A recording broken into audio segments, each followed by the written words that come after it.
Ən çox rast gəldiyim xəbər, o TV-nin rəhbərliyi dəyişdi.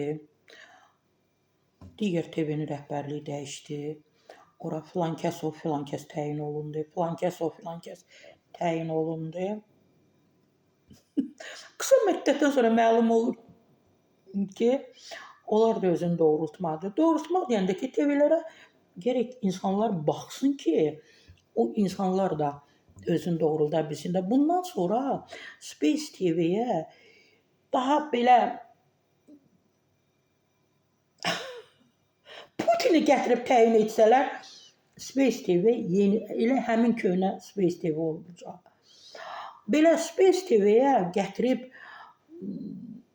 deyəcəm Paşinyanı, hamı deyəcək Sarıxan bu nə faydalı işlətdin. Yəni düşməni gətirib belə təyin etsək, TV-lər yoxdur, ümumiyyətlə TV-lər yoxdur. Baxan yoxdur, baxan. İndi yenidən gətiriblər, təyin ediblər. Space televiziyasının yeni bədrəhbər təyin olunub. İstinad edirəm Milli.az-a. Bununla bağlı baş direktoru, yəni telekanalın Ayaz Mustafayev müvafiq əmr imzalayıb. Əmrə əsasən Nicat Qafuroğlu Mustafayev Space-in bədrəhbəri vəzifəsinə gətirilib. 42 yaşlı Qafuroğlu bu təyinata qədər ARB-də 24 televiziyanın baş prodüseri vəzifəsində çalışıb. Qeyd edək ki, mayın əvvəlində Space-də rəhbər dəyişikliyi olub. Televiziyanın baş direktoru Vado Karovun istefa verərək vəzifəsindən ayrılıb. Həmin posta Ayaz Mustafayev təyin olunub. Amma bir şey var ki, TV-lərə yenə də hamını, bax, mənə desinlər ki, Sara Səfra yalan deyirsən. Yenə də o köhnə ənənə var, o davam edir. Heç kimi ödənişsiz TV-lərə dəvət etmirlər. Heç kim gəlmir. Yenə də paket, yenə də pul, konkret pul. Eşidirəm, gözlərim kəlləmə çıxır. Həmin adamlara deyirəm ki, siz bir vaxtlar deyilirdi ki, hər bir insanın, hər bir vətəndaşın özünün TV-si olacaq.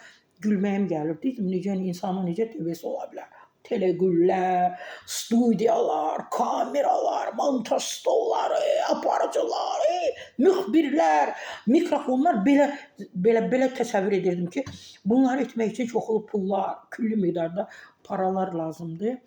Demə, ona görə deyirlər ki, sosial şəbəkələr olacaq, hər insanın özünün TV-si olacaq. Yəni, o TV-yi tanıtmaq insanın özündən asılıdır. İndi TV-lərimiz var, amma heç kim bu TV-lərə baxmır. Baxmaq da istəmir. Ona görə ki, TV-lər özlərini doğrulda bilmir. Bəzi müğənnilər var, görürəm ki, yenə də belə pul yığırlar. Xeyr ola, filan televiziyada filan verilişə çıxacaq. Deyirəm, əzizim, o verilişə baxan var, deyir, heç kim baxmır. Heç kim bilmir o veriliş var ya yox. Deyirəm, bəs yaxşı sən o qədər neçə min aparıb o TV-yə, o verilişə niyə verirsən? Yenə də deyirəm, TV-lər yaradıcılıqdan çox deyir ki, bir var keyfiyyət, bir var kəmiyyət. Yenə də hər şey kəmiyyətin üzərində qurulub. Keyfiyyət heç kim üçün maraqlı deyil. Yenə də deyirəm. İstəyir bundan sonra gətirsinlər Putini, gətirsinlər Donald Trump'ı belə gətirib qoysunlar rəhbər.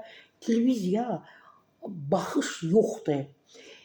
Bunu etmək üçün bilmirəm, baş lazımdır. O da ki, tamaşaçılar da o başı istəmir.